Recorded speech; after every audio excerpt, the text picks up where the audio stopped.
সাইদিকে সবিনয় অনুরোধ করছি। তাফসীর পেশ করবেন মাওলানা রফিকুল ইসলাম বিন সাইদি।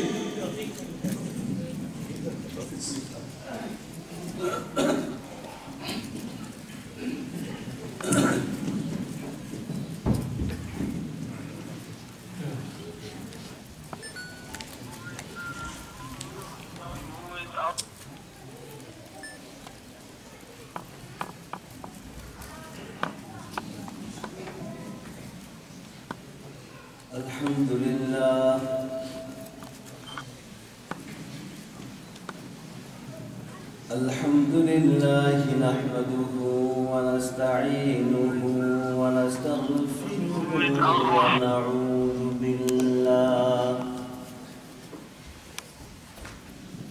ونعوذ بالله من شرور أنفسنا ومن سيئات أعمالنا.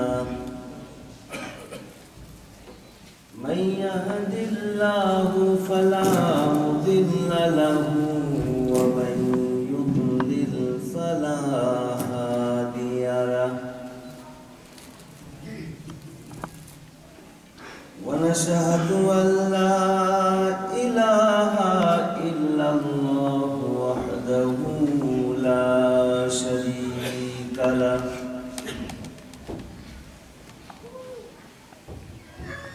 ونشهد أن سيدنا ونبينا وشفيعنا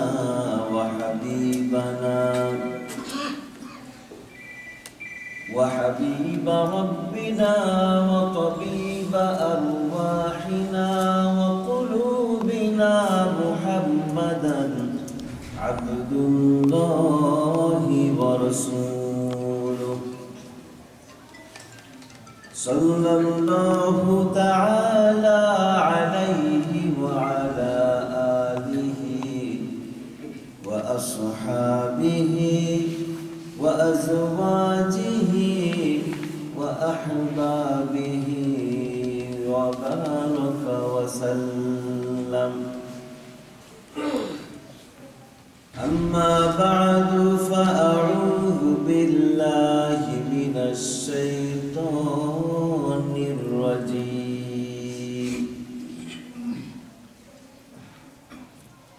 بسم الله الرحمن الرحيم.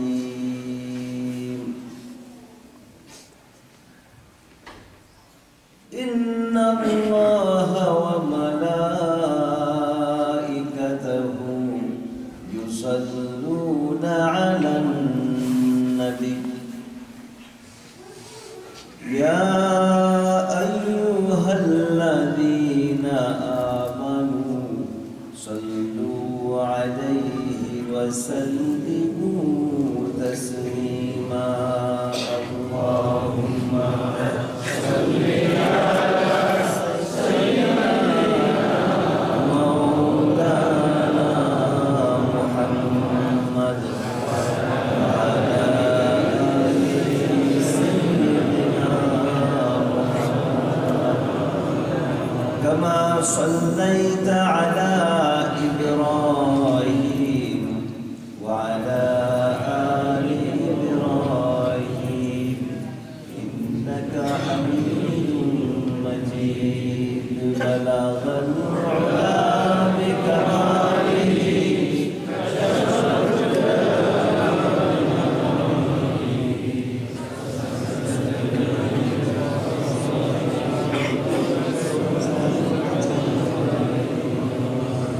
بلغ العلا بكماله كشف الدجى بجماله وسنة جميع خصاله.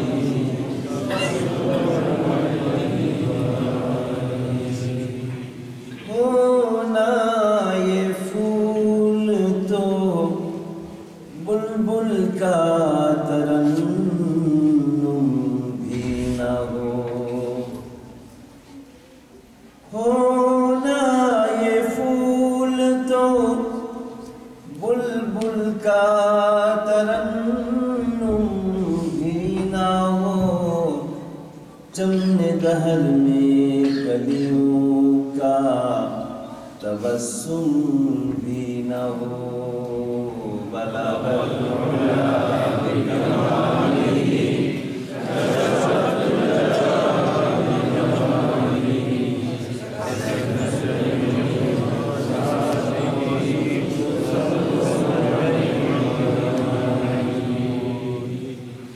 मौला मेरे खबर लो बर्बाद तो हो चला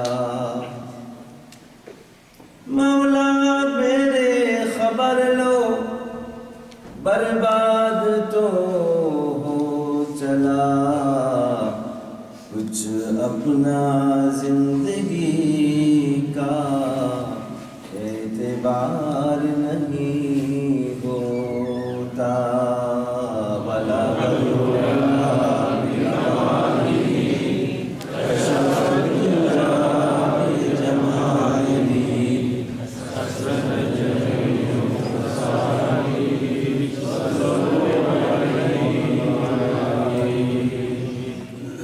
Islamic centre of north Detroit পরিচালিত মসজিদুল ফালাহ কর্তৃক আয়োজিত 2 দিনব্যাপী তাফসীরুল কোরআন মাহফিলের আজকের এই সমাপনী দিবসের সম্মানিত সভাপতি জনাব হাফেজ রায়হান উদ্দিন সাহেব, উপস্থিত বিশিষ্ট ইসলামী চিন্তাবিদ জনাব রফিকুল ইসলাম, ইঞ্জিনিয়ার সাইফুল ইসলাম সাহেব, হাফেজ মাওলানা আব্দুল মুসাব্বির সাহেব সহ কমিউনিটির বিশিষ্ট নেতৃবৃন্দ এবং আজকের মাহফিলের প্রধান আকর্ষণ আপনারা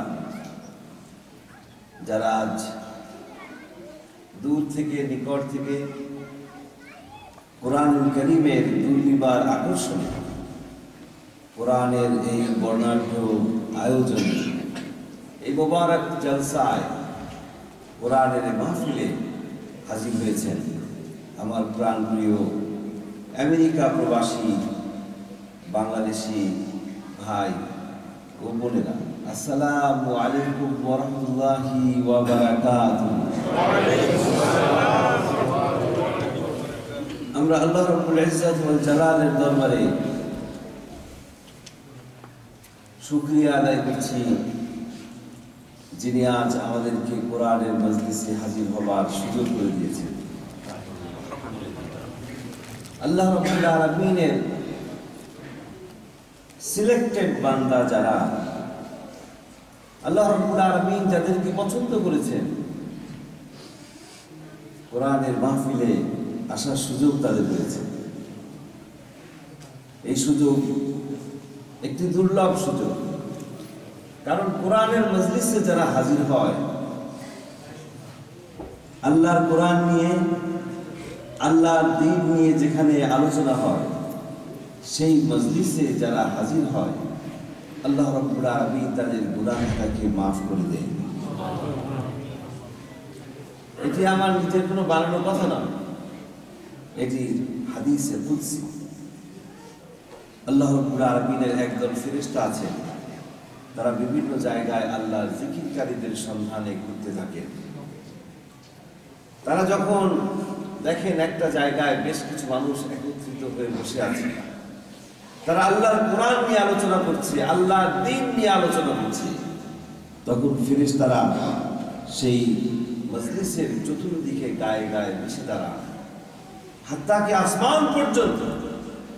আর আল্লাহ রহমতের বাড়ি, আল্লাহ রহমতের বৃষ্টি মুষলধারে সেখানে বর্ষিত হতে থাকে।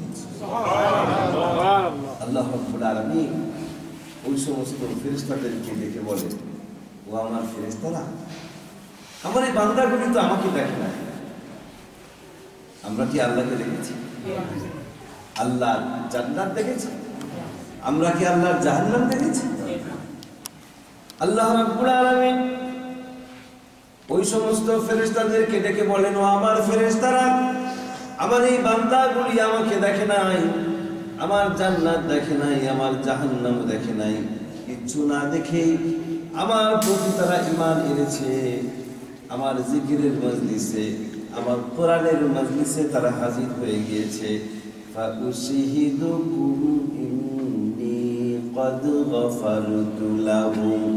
ও আমার ফেরেশতারা, তোমরা সাক্ষী থেকে যাও, এই মজলিসে উপস্থিত আমার সকল বান্দাগুলিকে আমি মাফ করে দিলাম।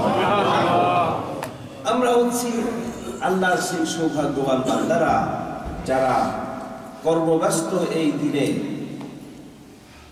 দুনিয়াবি সকল কাজ কর্ম ফেলে রেখে শুধুমাত্র কোরআনের আকর্ষণে কোরআনের মাহফিলে হাজির হতে পেরেছি। আর এই সুযোগ যিনি করে দিলেন সেই মহান মাহবুবের দরবারে আমরা আরো একবার শুকরিয়া আদায় করব। জোরে সোরে সমস্বরে সবাই বলি আলহামদুলিল্লাহ। আরো জোরে বলুন আলহামদুলিল্লাহ। মুআজ্জাজ হাজিরিন, আমি গতকাল আলোচনা করেছিলাম কোরআনুল কারীমের পরিচয় সম্পর্কে। কোরআনের পরিচয় কি এ সম্পর্কে কিছুটা আলোকপাত করেছিল, মনে আছে আপনাদের?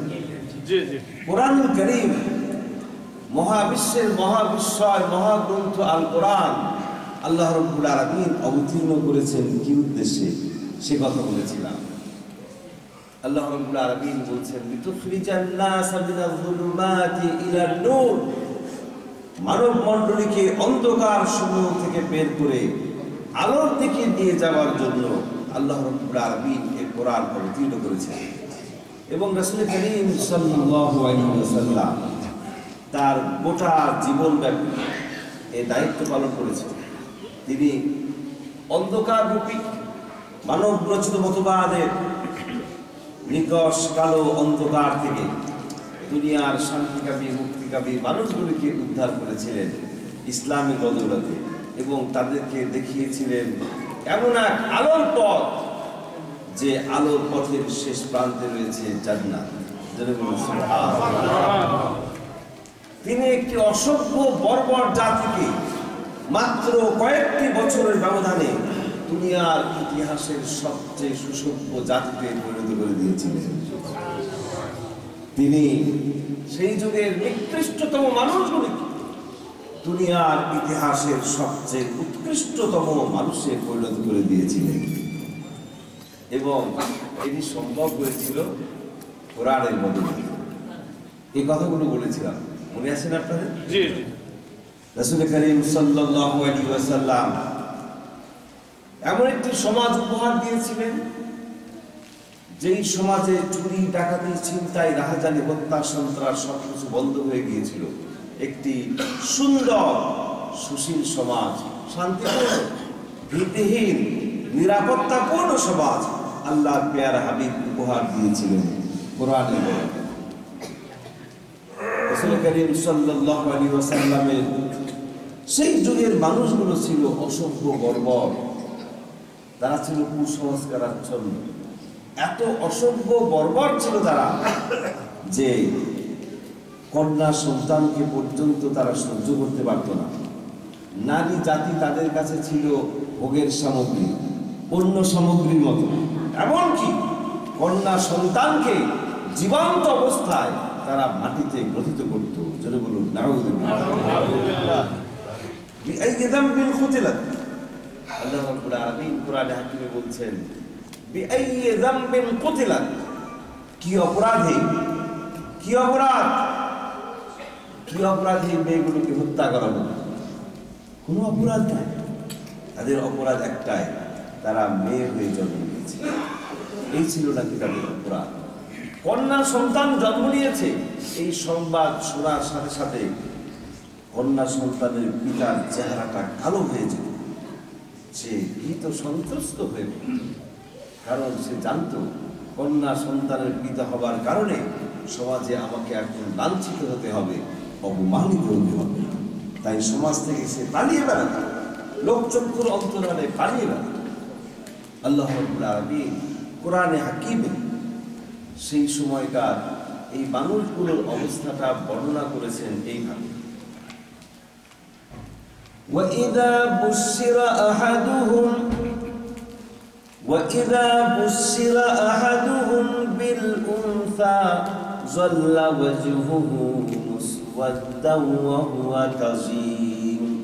সেই যুগে যখন কারো কাছে তার কন্যা সন্তান জন্মলাভের সুসংবাদ দেওয়া হতো, তখন তার চেহারাটা কালো হয়ে যেত, অন্ধকার হয়ে যেত, ভীত সন্ত্রস্ত, ভীত বিহ্বল হয়ে পড়তো সে।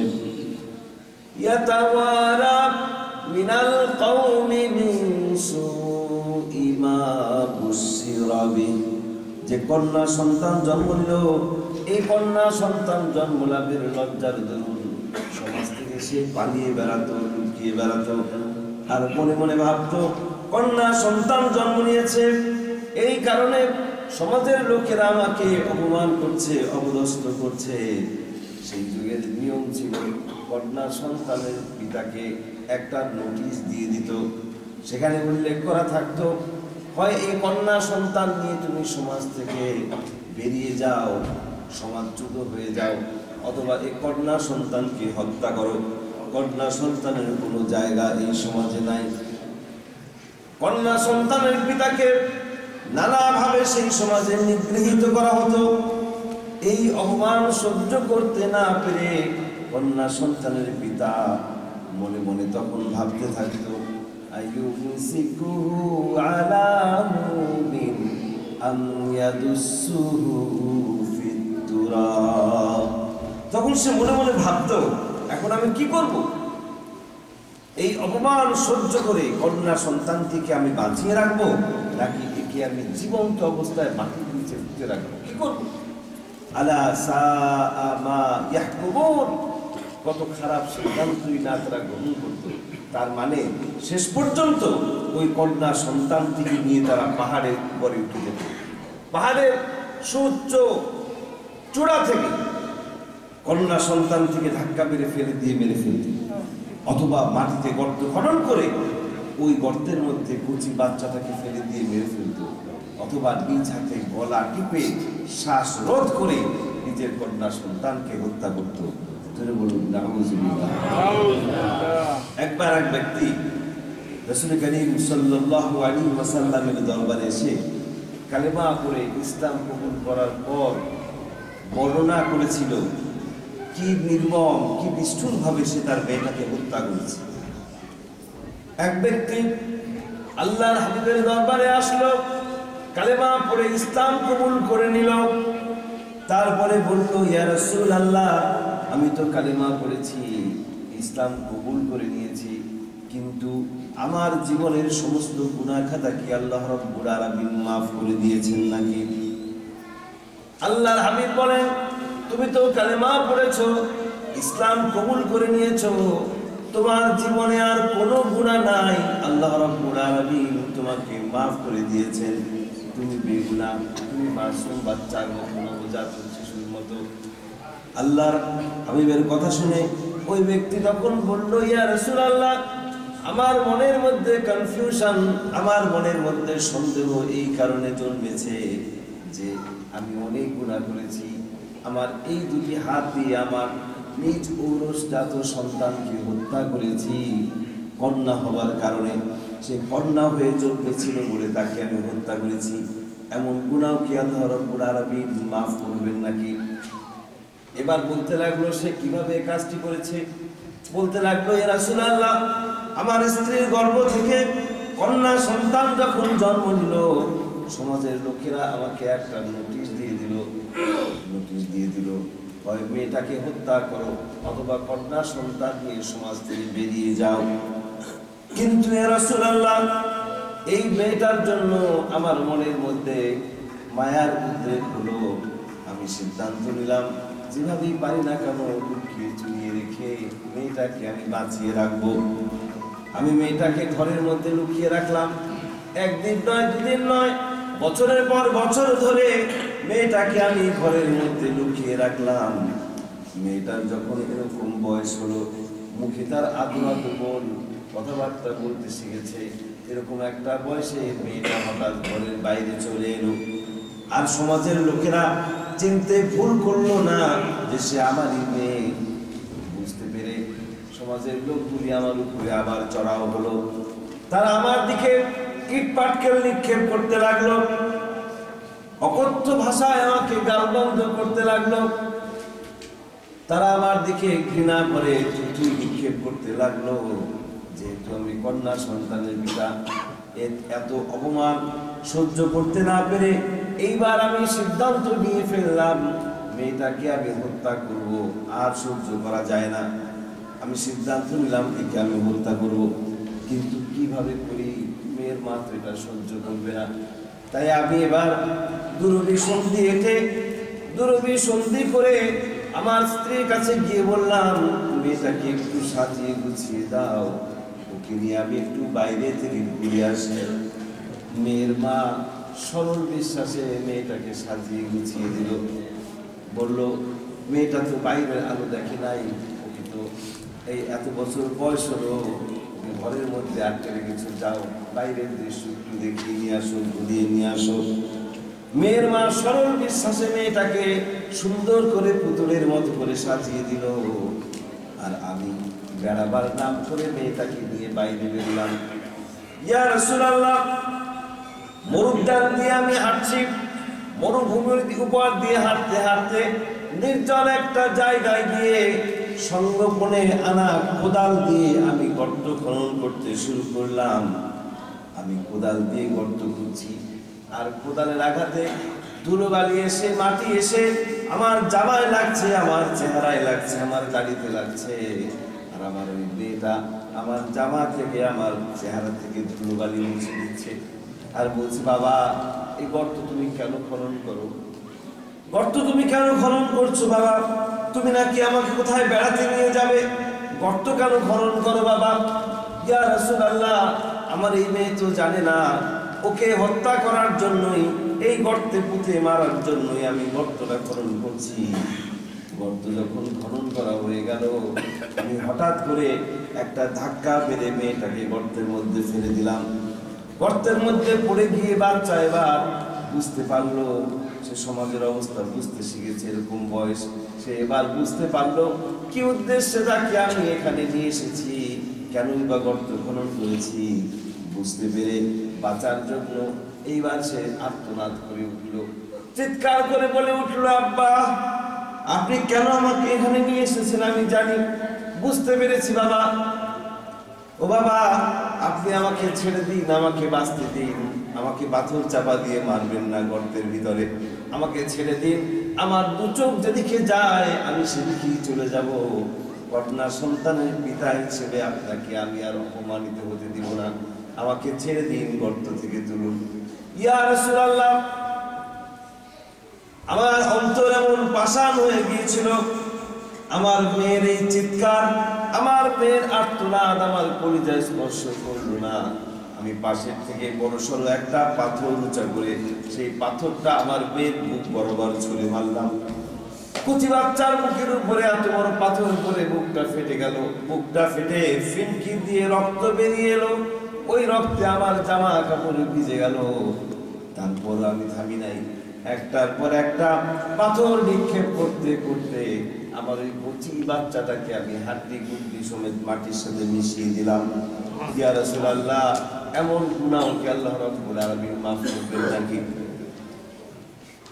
আল্লাহর পেয়ারা হাবিব এই নির্মম হত্যাকাণ্ডের বর্ণনা শুনে চোখ থেকে পানি ছেড়ে দিলেন আর কাঁদতে লাগলেন আর বলতে লাগলেন, এত পাষণ্ড, এত নিষ্ঠুর, এত নির্মম কি করে হতে পারে মানুষ? এই ছিল সেই সমাজের অবস্থা।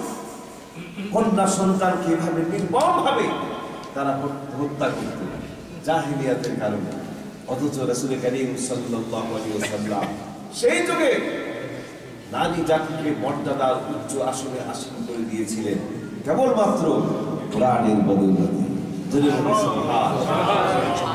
আল্লাহর পেয়ারা হাবিব নারী জাতির মর্যাদা বাড়িয়ে দিলেন এমন একটি যুগে যখন নারী জাতি ছিল পণ্য সামগ্রীর মতো, তরি তরকারির মতো, আসবাবপত্রের মতো যখন নারীরা হাটে বাজারে বিক্রি হতো, সেই যুগে আল্লাহর প্রিয় হাবিব নারী জাতির মর্যাদা বাড়িয়ে দিয়েছেন। পুত্র কন্যা সন্তানকে পুত্র সন্তানের থেকেও মর্যাদা বাড়িয়ে দিয়েছিলেন। রাসূল করিম সাল্লাল্লাহু আলাইহি ওয়াসাল্লামের সবকটি পুত্র সন্তান ইন্তেকাল করেছিলেন, ঠিক কিনা? কিন্তু আল্লাহর প্রিয় হাবিব পুত্র সন্তানের আশায় আল্লাহর দরবারে মুনাজাত করেছেন, কান্নাকাটি করেছেন, ইয়া রাব্বাল আলামিন, আপনি আমাকে একটি পুত্র সন্তান দান করুন। এরকম কোন হাদিস বা রিওয়ায়াত খুঁজলে কি পাওয়া যাবে? বরং কন্যা সন্তানকে আল্লাহর হাবিব বেশি আদর করেছেন। রাসূল করিম সাল্লাল্লাহু আলাইহি ওয়াসাল্লাম বলেছেন, ফাতেমা আমার কলিজার টুকরা, ফাতেমা আমার কলিজার টুকরা, ফাতেমাকে যে কষ্ট দিল সে যেন ওই কষ্টটা আমার মনেই দিয়ে দিল। আল্লাহর হাবিব কন্যা সন্তানকে আদর করতে শিখিয়েছেন। আল্লাহর হাবিব বলেন, যে ঘরে একটি কন্যা সন্তান জন্মলাভ করে সেই ঘরে একজন রহমতের ফেরেশতা প্রবেশ করে।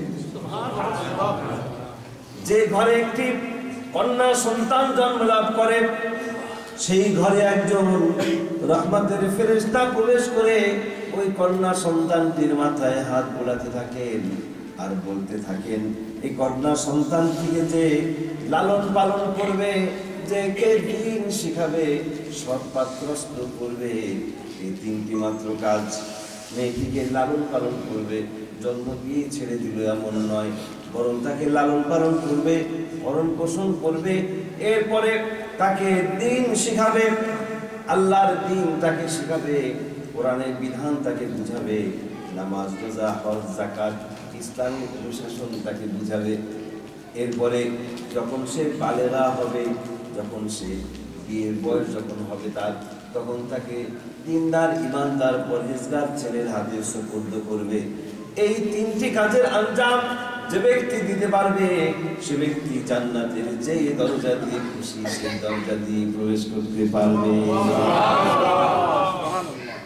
আল্লাহ হাবিব এভাবে কন্যা সন্তানের মর্যাদা বাড়িয়ে দিয়েছে। শুধু কন্যা সন্তান নয়, কন্যা সন্তানের পিতার মর্যাদাও বাড়িয়ে দিয়েছে। সুবহানাল্লাহ। আপনাদের মধ্যে এরকম অনেকে আছেন না যাদের প্রথম সন্তানটা মেয়ে? আল্লাহ হাবিব সুসংবাদ দিয়েছে, তোমাদের মধ্যে সেই হচ্ছে উত্তম যার প্রথম সন্তানটা কন্যা, যার প্রথম সন্তানটা মেয়ে। খায়রুকুম মান বাক্কারা বিল উনসা, তোমাদের মধ্যে সেই হচ্ছে উত্তম যার প্রথম সন্তানটা কন্যা। আরেকবার বলি সুবহানাল্লাহ। অথচ রাসূল করিম সাল্লাল্লাহু আলাইহি ওয়াসাল্লামের যুগে যেভাবে কন্যা সন্তানকে জাহালাতের কারণে মাটির নিচে পুঁতে রাখা হতো, কন্যা সন্তানকে যেভাবে নিগৃহীত করা হতো, কন্যা সন্তানের পিতারা কন্যা সন্তান জন্মদানের কারণে যেভাবে লজ্জিত অপমানিত হতো, আজকের যুগেও কোনো কোনো ক্ষেত্রে সেরকম দেখা যায়, ঠিক কিনা বলুন? এই আমি মাত্র সপ্তাহ দুয়েক আগে টেলিভিশনে একটা খবরে দেখেছিলাম যে বাংলাদেশে কোনো একটা এলাকায় একটা লোক, একটা পাষণ্ড লোক কন্যা সন্তানের পিতা হয়েছে। ৩-৪টা কন্যা সন্তান জন্ম দেবার পরে তার বউ চতুর্থবারের মতো আরো একটি কন্যা সন্তান জন্ম দিয়েছে। সেই কারণে ওই পাষণ্ড লোকটি তার বউয়ের উপরে ক্ষিপ্ত হয়ে রাগান্বিত হয়ে বউকে তো চরমভাবে লাঞ্ছিত করেছে, তাকে পিটিয়ে লাশ বানিয়েছে। সেখানেই শেষ করে নাই, সে তার কন্যা সন্তানটিকে মাটিতে আছাড় মেরে হত্যা করেছে। এই আইয়ামে জাহিলিয়াতের অবস্থা আজ রয়েছে আমাদের সমাজে। এরকম অনেক মানুষ এখনো আছে যে বারবার কন্যা সন্তান জন্ম দিচ্ছে স্ত্রী, সেই কারণে বউয়ের উপরে রাগ করে, বউকে ধরে পিটায়, বউকে তালাক দিয়ে দেয়, অথবা বারবার কন্যা সন্তান জন্ম দিচ্ছে সেই কারণে আর একটা বিয়ে করে। আছে কিনা এরকম? এদের চেয়ে বোকা, এদের চেয়ে অজ্ঞ আর কি কেউ হতে পারে? আরে সন্তান পুত্র হোক কিংবা কন্যা হোক, যেটাই হোক না কেন, এটার জন্য বউ পিটানোর কি কারণ থাকে? এটা কি বউয়ের ইচ্ছে হয় না? সন্তান পুত্র কিংবা কন্যা হোক, এর জন্য ঢালাও ভাবে স্ত্রীদেরকে যে দায়ী করা হয়, একটি সম্পূর্ণ অজ্ঞতা। এর জন্য মোটেও স্ত্রী দায়ী নয়। সন্তান পুত্র কিংবা কন্যা হোক, এর জন্য স্ত্রী, নারী জাতি এর জন্য মোটেও দায়ী নয়। এর জন্য যদি আপনি কাউকে দায়ী করতে চান, তাহলে অবশ্যই পুরুষেরা দায়ী হয়ে যাবে। ঠিক কিনা বলুন? আপনি যদি বিষয়টা বিজ্ঞানের হাতে তুলে দেন, যদি বিজ্ঞানকে জিজ্ঞেস করেন সন্তান পুত্র হোক কিংবা কন্যা হোক, he is responsible for that, বিজ্ঞান সাথে সাথে জবাব দিয়ে দিবে এর জন্য দায়ী হচ্ছে পুরুষ, এর জন্য দায়ী হচ্ছে স্বামী। পুরুষেরা দায়ী। এর জন্য কারা দায়ী? পুরুষেরা সবাই তো বলতে পারলেন না, মনে হয় আমাদের উপরে একটা আবার কি অপবাদ দেওয়া হয়েছে। বিজ্ঞান তো আন্দাজে কিছু বলে না, এক্সপেরিমেন্ট চালিয়ে পরীক্ষা নিরীক্ষা করে তারপরে একটা বিষয়ে মত দেয়। সন্তান পুত্র হোক কিংবা কন্যা হোক, এ বিষয়ে বিজ্ঞান দীর্ঘকাল গবেষণা করে বলেছে এর জন্য দায়ী হচ্ছে পুরুষ। আর ব্যাখ্যাটা দিয়েছে এভাবে যে মানুষের শরীর 23 জোড়া ক্রোমোজোম দিয়ে গঠিত। এই 23 জোড়া ক্রোমোজোমের মধ্যে 22 জোড়া ক্রোমোজোম কাজ করে মানুষের শরীরের বিভিন্ন অর্গান, বিভিন্ন অঙ্গ প্রত্যঙ্গ পরিচালনার জন্য 22 জোড়া ক্রোমোজোম কাজ করে। বাকি থাকলো কয় জোড়া? এই যে 1 জোড়া ক্রোমোজোম বাকি থাকলো, এই ক্রোমোজোমটার নাম বিজ্ঞান দিয়েছে সেক্স ক্রোমোজোম। এটা দিয়েই নির্ধারিত হয় সন্তান পুত্র হবে নাকি কন্যা হবে। যেখানে পার্থক্যটা হচ্ছে, পুরুষের শরীরে যে 1 জোড়া সেক্স ক্রোমোজোম রয়েছে, এর একটা হচ্ছে এক্স আর একটা হচ্ছে ওয়াই। আর নারীর শরীরে যে 1 জোড়া সেক্স ক্রোমোজোম রয়েছে, এর দুটোই হচ্ছে x, x x, double x. বিজ্ঞান বলছে পুত্র সন্তান হয় ওয়াই ক্রোমোজোম দিয়ে, আর কন্যা সন্তান হয় এক্স ক্রোমোজোম দিয়ে। পুরুষের ওয়াই যখন নারীর এক্স এর সাথে মিলিত হয়, তখন ওয়াই এবং এক্স মিলে সন্তানটা হয় পুত্র। আর পুরুষের এক্স যখন নারীর এক্স এর সাথে মিলিত হয়, তখন এক্স এক্স ডাবল এক্স মিলে সন্তানটা হয় কন্যা। তো আমরা আগেই জেনেছি আল্লাহ রাব্বুল আলামিন পুরুষের শরীরে পুত্র এবং কন্যা হবার উভয় ক্রোমোজোম ওয়াই এবং এক্স দুটোই দিয়ে দিয়েছে, আর নারীকে দিয়েছে শুধু এক্স ক্রোমোজোম। অর্থাৎ পুরুষের পক্ষ থেকে যেটা আসবে সন্তানের সেক্স সেটাই হবে, মেল অর ফিমেল। যদি ওয়াই আসে পুত্র হবে, যদি এক্স আসে কন্যা হবে। বিজ্ঞানের এই সুস্পষ্ট ব্যাখ্যা জানার পর কেউ যদি বারবার পুত্র সন্তান জন্ম দেয় অথবা বারবার কন্যা সন্তান জন্ম দিচ্ছে, সেই কারণে স্ত্রীর উপরে নির্যাতন চালায়, তালাক দেয়, মারপিট করে, তাকে দায়ী করে, তার চেয়ে বোকা আর কি কেউ হতে পারে? আর এজন্য পুরুষদেরও হতাশাগ্রস্ত হওয়ার কোনো কারণ নাই। আবার কেউ যেন মনে করবেন না যে এর জন্য আসলে সব দায় দায়িত্ব বুঝি পুরুষের। নারীরা পুরুষদেরকে আবার এর জন্য পুরোপুরি দায়ী করতে পারেন না, কারণ সন্তান পুত্র হোক কিংবা কন্যা হোক, এটা পুরুষের ইচ্ছার উপরে নির্ভর করে না। ক্ষমতা কার? আল্লাহ। বলুন, ক্ষমতার মালিক কে? লিল্লাহি মুলকুস সামাওয়াতি ওয়াল আরদি ইয়াখলুকু মা ইয়াশা। আসমান এবং জমিনের সভরেন্টি, আসমান এবং জমিনের মালিকানা কেবলমাত্র আল্লাহর। তিনি যা ইচ্ছা তাই সৃষ্টি করেন। ইয়াহাবু লিমান ইয়াশাউ ইনাসা ওয়া ইয়াহাবু লিমান ইয়াশাউ। তিনি যাকে ইচ্ছা পুত্র সন্তান দান করেন, যাকে ইচ্ছা তিনি কন্যা সন্তান দান করেন।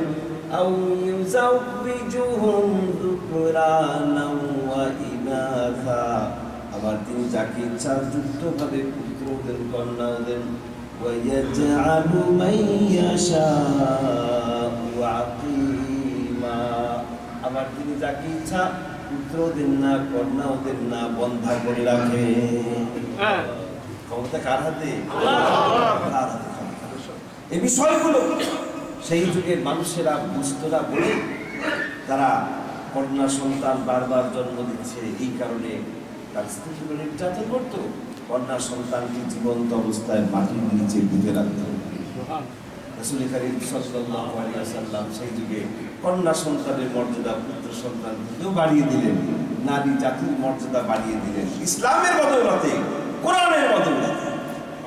পুরুষের জন্য জান্নাতে যাওয়া অনেক কঠিন ব্যাপার, কিন্তু নারীর জন্য জান্নাতে যাওয়া সহজ করে দেওয়া হয়েছে। সুবহানাল্লাহ। মাত্র 4টি কাজ মা বোনদের জন্য জান্নাতে যাওয়ার ক্ষেত্রে, মাত্র 4টি কাজ। 4টি কাজ যদি সঠিকভাবে সুচারুরূপে সম্পন্ন করা যায় তাহলে নারীদের জন্য জান্নাতে যাওয়ার গ্যারান্টি দিয়েছেন রাসূল কারীম সাল্লাল্লাহু আলাইহি ওয়াসাল্লাম। আল মারআতু ইযা সাল্লাত খামসাহা ওয়া সামাত শাহরাহা ওয়া আতাআত বা'লাহা ওয়া আহসানাত ফারজাহা, যে নারী 5 ওয়াক্ত নামাজ আদায় করবে, রমজান মাসে রোজা রাখবে, স্বামীর আনুগত্য করবে। স্বামীর আনুগত্য করবে মানে স্বামী যা বলবে তাই মাথা পেতে মেনে নিবে এরকমটি নয়, বরং স্বামীর শরিয়া সম্মত আদেশ নিষেধগুলো মানবে।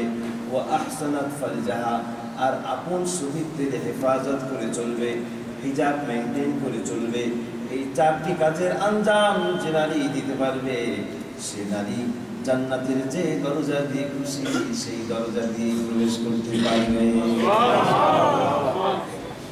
এভাবে করে আল্লাহর প্রিয় হাবিব নারী জাতির মর্যাদা বাড়িয়ে দিয়েছেন, নারীর অধিকারকে প্রতিষ্ঠিত করেছেন, মানুষকে মানুষের মর্যাদায় প্রতিষ্ঠিত করেছেন একমাত্র কোরআনের বদৌলতে।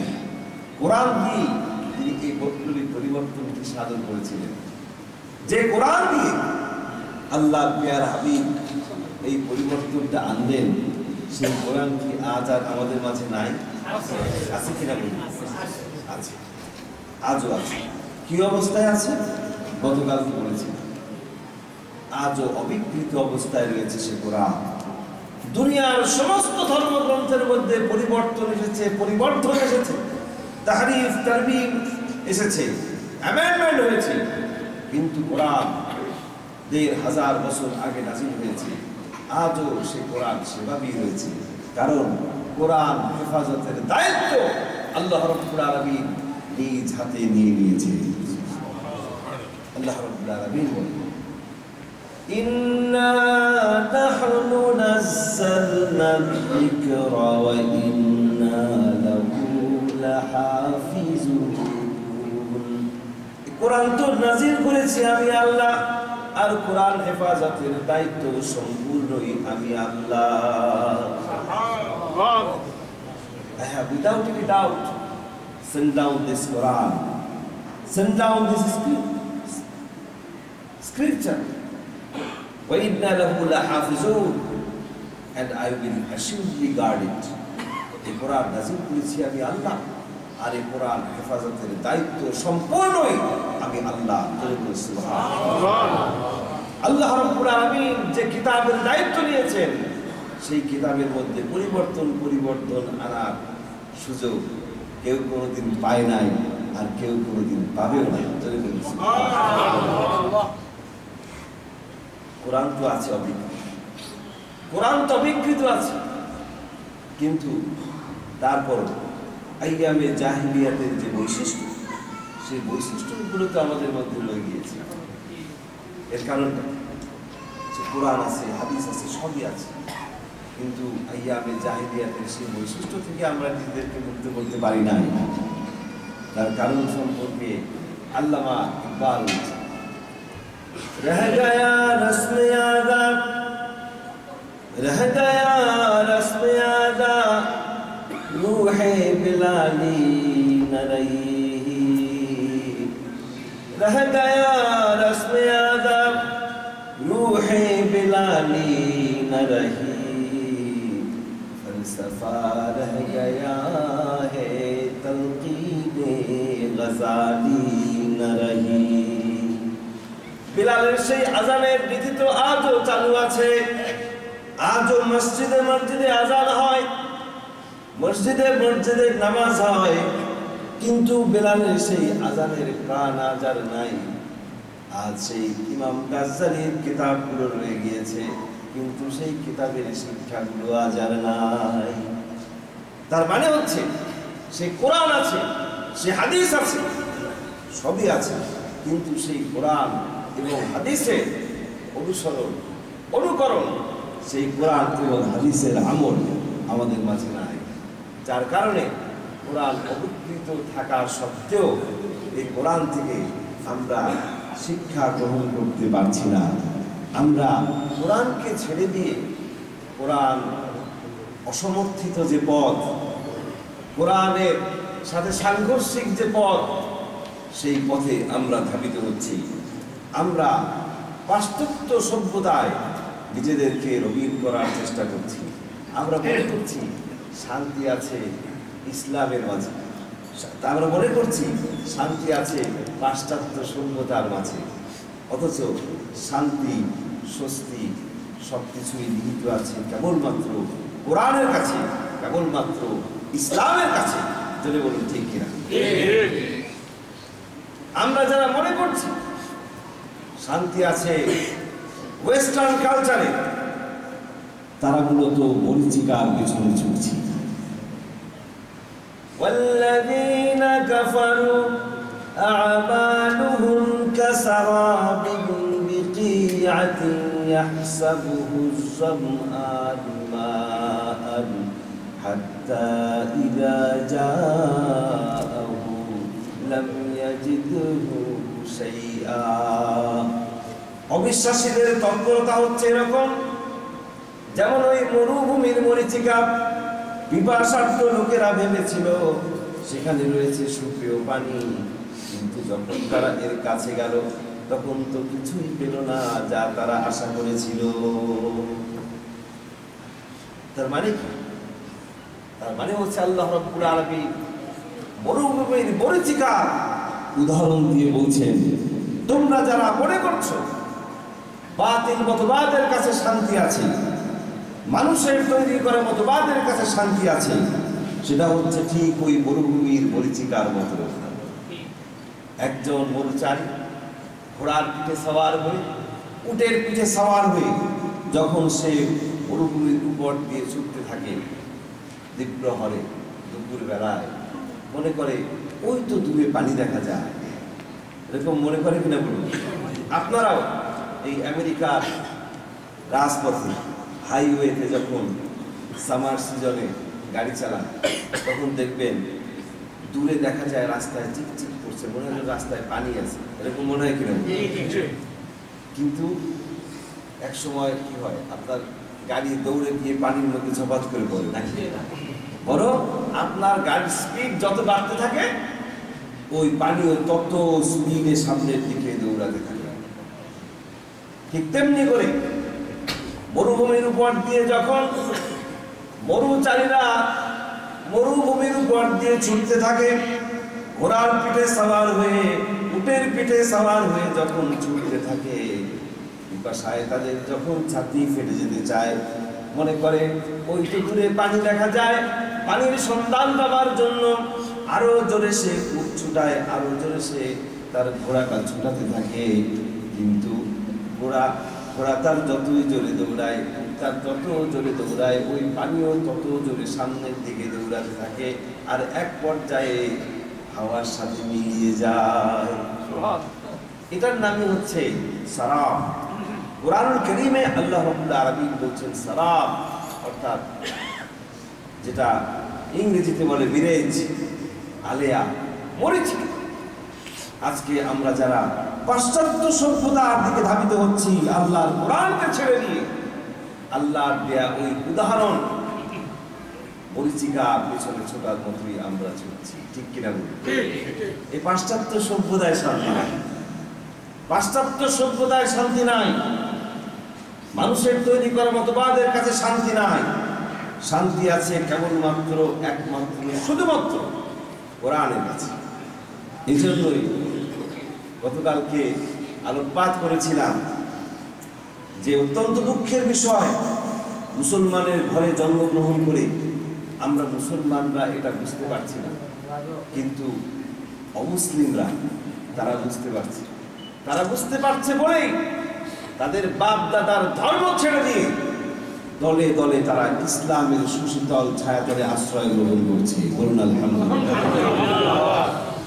যেখানে অমুসলিমরা তাদের পূর্বপুরুষের ধর্ম ছেড়ে ইসলাম কবুল করছে, সেখানে আমরা মুসলমানরা ইসলাম ছেড়ে বাতিল মতবাদের দিকে ধাবিত হচ্ছি।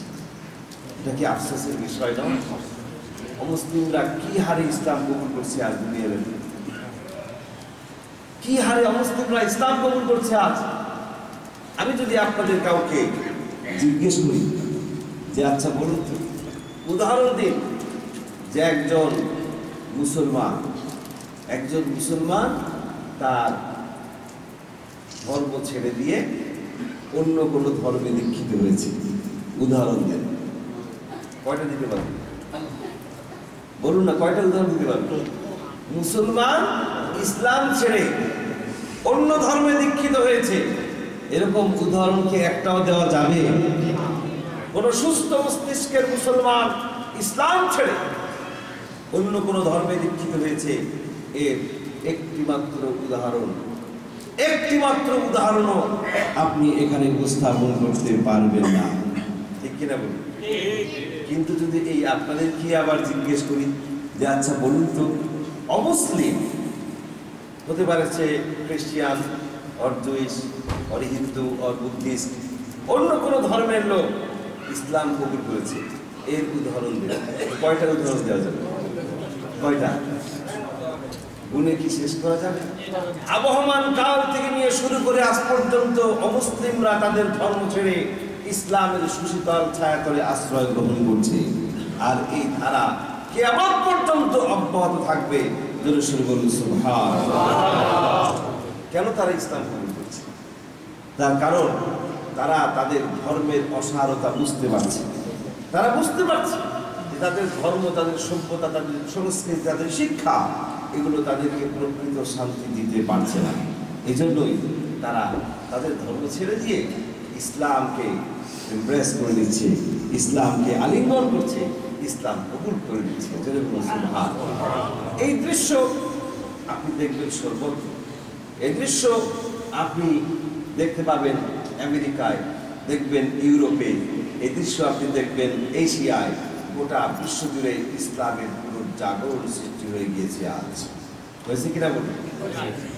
গোটা বিশ্ব জুড়ে আজ ইসলামের পুনর্জাগরণ। বলুন তো আপনারা, দুনিয়াব্যাপী আজ কিসের পুনর্জাগরণ? আরো জোরে বলুন, কিসের পুনর্জাগরণ? ইসলামের পুনর্জাগরণ। আপনারা কিন্তু সবাই খুব জোর দিয়ে বলতে পারেন না যে ইসলামের পুনর্জাগরণ। তার কারণ আমি মনে করি এর কারণ হচ্ছে আপনারা কিছুটা কনফিউজ হয়ে গেছেন। আপনারা হয়তো চিন্তা করছেন যে এই লোকটা বাংলাদেশ থেকে এসে ইসলামের পুনর্জাগরণ কোথায় দেখে। আমরা তো বরং দেখতে পাচ্ছি ইসলামের এক দুর্যোগ চলছে, দুঃসময় চলছে। আমরা দেখতে পাচ্ছি ইসলামের বিরুদ্ধে ষড়যন্ত্র চলছে, চক্রান্ত চলছে। আমরা দেখতে পাচ্ছি ইসলামপন্থীদেরকে কোণঠাসা করা হচ্ছে। আমরা দেখতে পাচ্ছি মুসলমানদের দেশগুলি একটার পর একটা দখল করে নেওয়া হচ্ছে। সেখানে ইসলামের পুনর্জাগরণ কোথায় দেখি? আমি বলবো যে হ্যাঁ, এই যে দুর্যোগ, এই যে দুঃসময়, আজ ইসলামের বিরুদ্ধে, ইসলামী আন্দোলনের বিরুদ্ধে, ইসলামী নেতৃবৃন্দের বিরুদ্ধে, উলামায়ে কেরামদের বিরুদ্ধে, মুফাসসিরিনে কেরামদের বিরুদ্ধে যে ষড়যন্ত্র চলছে, চক্রান্ত চলছে, এই ষড়যন্ত্র, চক্রান্ত, নির্যাতন, নিপীড়ন এটা প্রমাণ করে গোটা বিশ্বব্যাপী আজ ইসলামের পুনর্জাগরণ সৃষ্টি হয়ে গিয়েছে।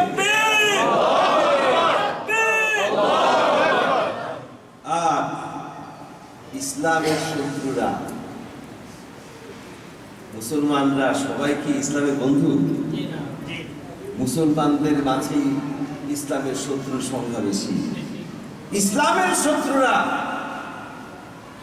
ইসলামের এই পুনর্জাগরণকে সহ্য করতে পারছে না বলে, ইসলামের পুনর্জাগরণ যে আজ দুনিয়াব্যাপী শুরু হয়ে গিয়েছে, ইসলামের এই পুনর্জাগরণকে সহ্য করতে পারছে না বলে তারা আজ ইসলামের বিরুদ্ধে দানবীয় কায়দায় হামলে পড়েছে, নির্যাতন নিপীড়ন চালাচ্ছে গোটা বিশ্বব্যাপী মুসলমানদের বিরুদ্ধে, ইসলামের বিরুদ্ধে। ঠিক কিনা বলুন? এরা মনে করেছে যে ইসলাম এরকম একটা শক্তির নাম যে একটা ফুল দিলে বুঝি মিলে যাবে।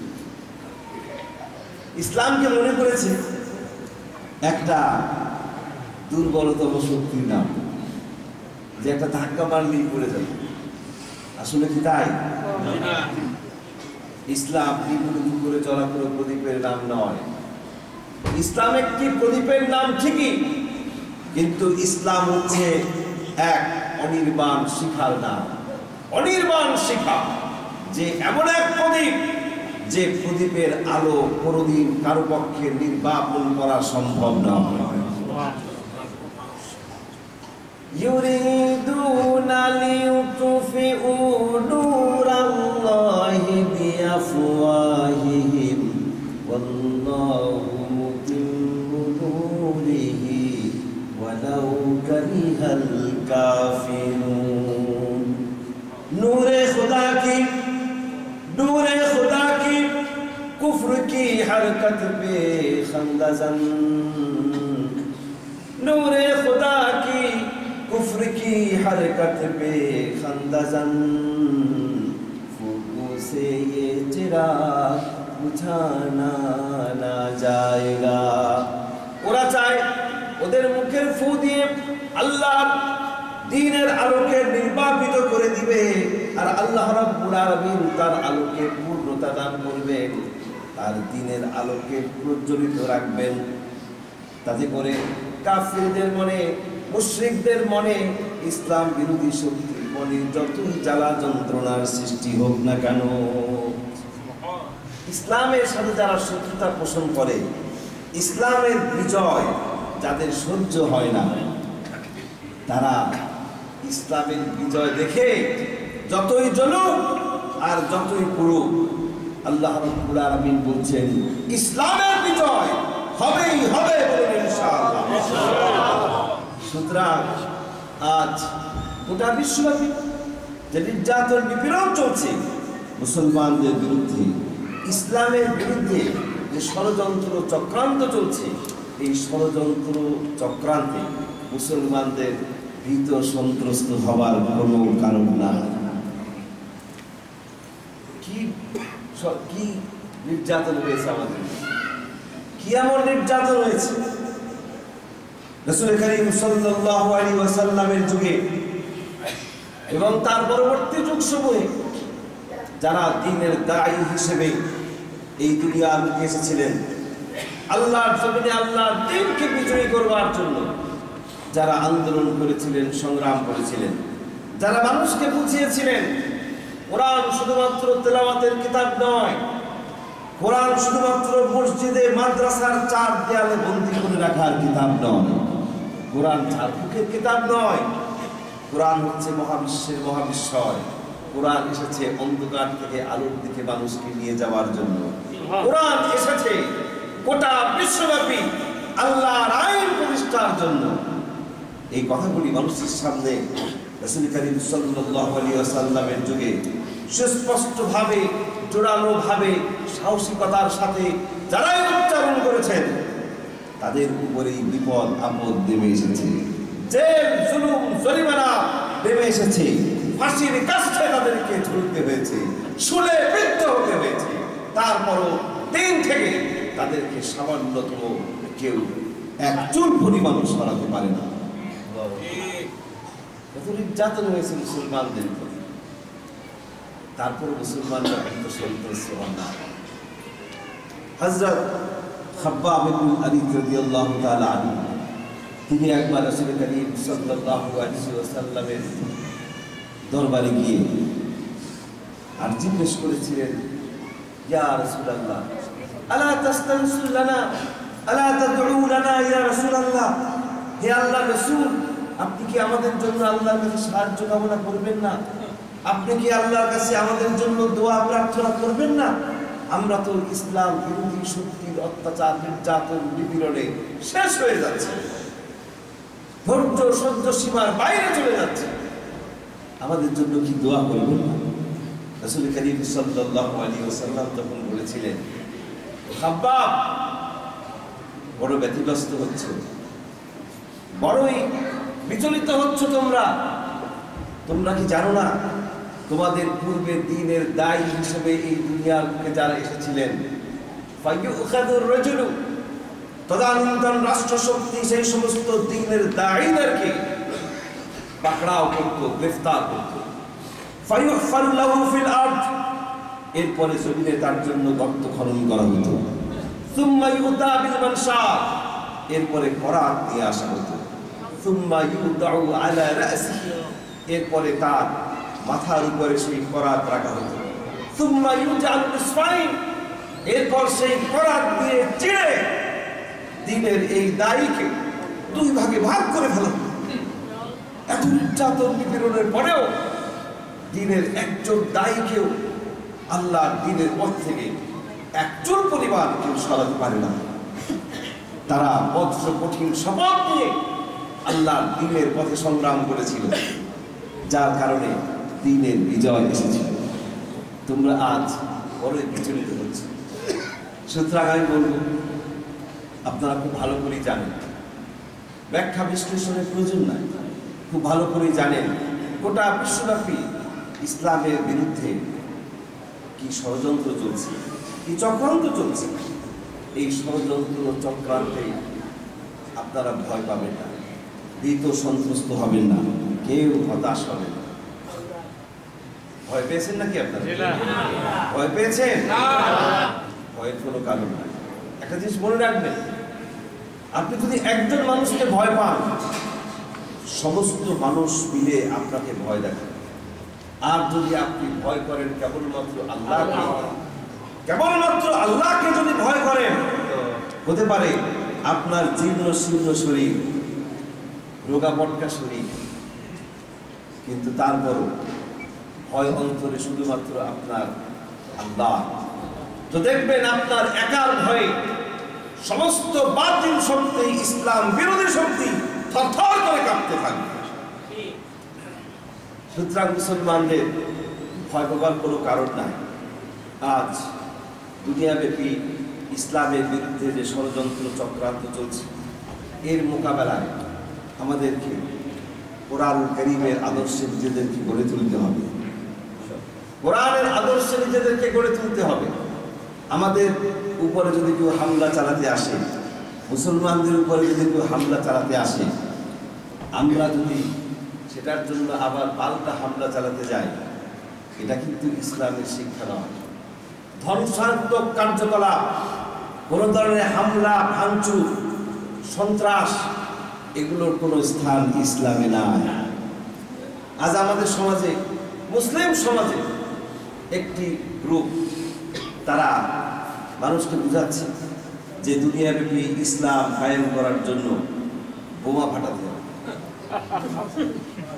তারপরে বড় বড় ভবন ধ্বংস করতে হবে, আদালতে গিয়ে বোমা বিস্ফোরণ করতে হবে।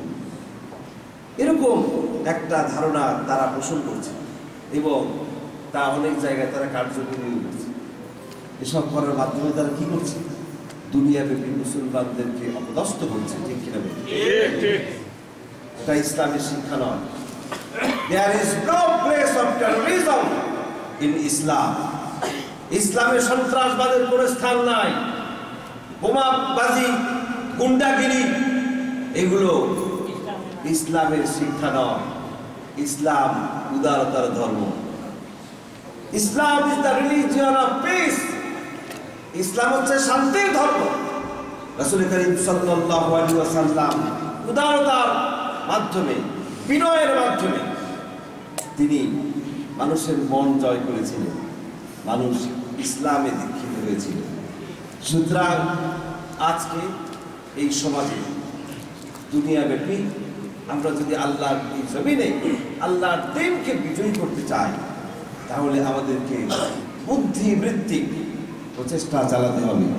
কোরআনুল কারীম নিজেরা পড়তে হবে, শুধু তেলাওয়াত নয়, কোরআন বুঝে পড়তে হবে। কোরআনের প্রতিটি আয়াতকে বুঝে বুঝে যদি আমরা অধ্যয়ন করতে পারি, কোরআনকে যদি বুঝতে পারি, তাহলে আমাদেরকে কেউ মিসগাইড করতে পারবে না। বরং আমাদেরকে দেখে কোরআন কারীমের আদর্শে আমাদেরকে উজ্জীবিত হতে দেখে যারা অমুসলিম এবং মুসলমানদের মাঝে যারা মুসলমানদের শত্রু, কোরআনের শত্রু, তারা এই শত্রুতা বন্ধ করে দিবে। তারা কোরআনের পথে চলে আসবে, ইসলামের পথে চলে আসবে। অমুসলিমরা দলে দলে ইসলামের সুশীতল ছায়াতলে আশ্রয় গ্রহণ করবে। ঠিক কিনা? আপনি আমেরিকার মুখে দেখুন কি হারে অমুসলিমরা ইসলাম কবুল করছে না। অসংখ্য অমুসলিম ইসলাম কবুল করছে এই আমেরিকার মুখে। মাইকেল জ্যাকসন, দুনিয়ার বিখ্যাত সঙ্গীত শিল্পী, তিনি মৃত্যুর 2 বছর আগে দুবাই গিয়েছিলেন। দুবাই তিনি সেখানে কোনো কনসার্টে গিয়েছিলেন। সেখানে গিয়ে মুসলমানদের আচার আচরণ দেখে ইসলামের প্রতি আকৃষ্ট হয়েছিলেন। তারপরে তিনি দুবাইয়ের একজন গ্র্যান্ড মুফতির হাতে হাত রেখে কালেমা পড়ে ইসলাম গ্রহণ করেছিলেন। যদিও পরবর্তীতে তিনি প্র্যাকটিসিং মুসলিম হতে পারেন না, কিন্তু এটা তো ঠিক যে তিনি তার ধর্মের অসারতা বুঝতে পেরেছিলেন, এজন্যই ইসলাম গ্রহণ করেছিলেন। ঠিক কিনা? এরপরে আপনাদের এই যে আমেরিকার একজন বিখ্যাত মাইক টাইসন, বক্সার নাকি, মাইক টাইসন একজন বক্সার। তারপরে মোহাম্মদ আলী ক্লে, মুসলমানদের গর্ব। এরকম অসংখ্য মুসলিম, নাম জানা না জানা অসংখ্য মুসলিম আজ ইসলাম কবুল করছেন। ব্রিটেনের দিকে তাকান, ব্রিটেনে ক্যাট স্টিভেন্স, পপ সঙ্গীত শিল্পী, তিনি তার ধর্ম ছেড়ে দিয়ে ইসলাম কবুল করেছেন।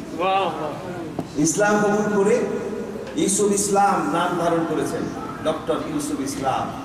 ইসলাম কবুল করার পর ইসলামী অনুশাসন মেনে এমন একজন ইসলামিক স্কলারে তিনি পরিণত হয়েছেন যে ওই ডক্টর ইউসুফ ইসলামের হাতে হাত রেখে ওই ব্রিটেনের মুখে অসংখ্য অমুসলিম আবার ইসলাম কবুল করেছেন। টনি ব্লেয়ার, ব্রিটেনের সাবেক প্রধানমন্ত্রী, এই টনি ব্লেয়ারের শালিকা, মিডিয়া পার্সোনালিটি লরেন বুথ, তিনি কালেমা পড়ে ইসলাম কবুল করেছেন। তিনি সিস্টারদের মাঝে দ্বীনের দাওয়াত দিয়ে বেড়াচ্ছেন। এই তো কিছুদিন আগে ইন্টারনেটের মাধ্যমে জানলাম টনি ব্লেয়ার নিজেই কোরআন হাদিস অধ্যয়ন করা শুরু করে দিয়েছেন। ইংল্যান্ডে আজ থেকে 100 বছর আগে মসজিদ ছিল মাত্র একটা। সেই ইংল্যান্ডের বুকে এখন শত শত হাজার হাজার কয়েক হাজার মসজিদ ইংল্যান্ডের বুকে রয়েছে। ইংল্যান্ডে অমুসলিমরা ইসলাম কবুল করার পর তাদের চার্চ, প্যাগোডা, গুরুদুয়ারা, মন্দির, তাদের ধর্মীয় উপাসনালয়গুলো তারাই আবার কিনে কিনে মসজিদ বানাচ্ছে, ইসলামিক সেন্টারে রূপান্তরিত করছে।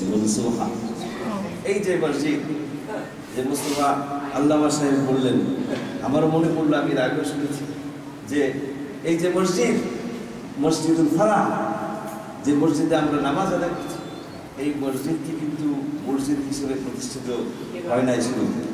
এটি শুরুতে কি ছিল? চার্চ ছিল। এরকম অসংখ্য চার্চ মুসলমানরা কিনে নিয়ে মসজিদে রূপান্তরিত করেছে। খ্রিস্টানরা তাদের ধর্ম থেকে দূরে সরে যাচ্ছে, কারণ তারা তাদের ধর্মের অসারতা বুঝতে পারছে।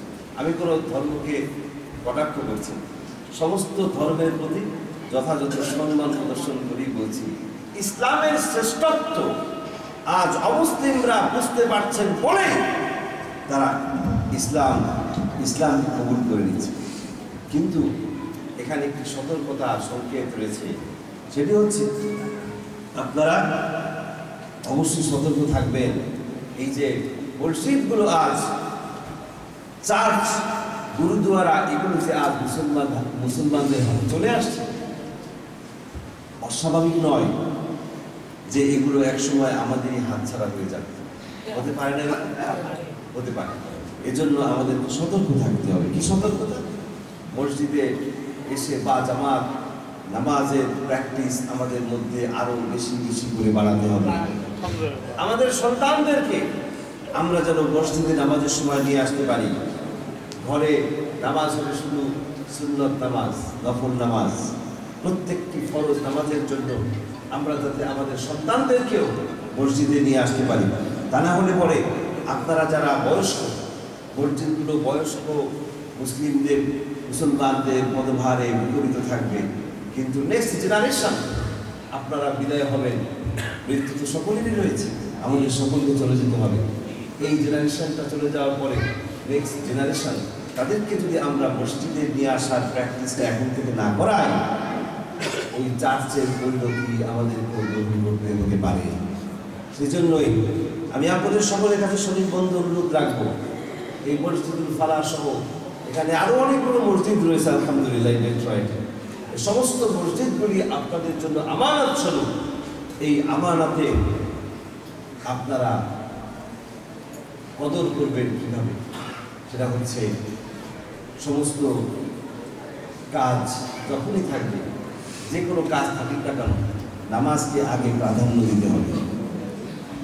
কাজ যখন নামাজের সময় আসবে, তখন আমরা কাজকে বলবো না যে কাজ, নামাজকে বলবো না যে কাজ আছে, নামাজ পরে বলবো, বরং আমরা কাজকে বলবো নামাজ আছে, নামাজ আগে আদায় করবে। ঠিক কিনা?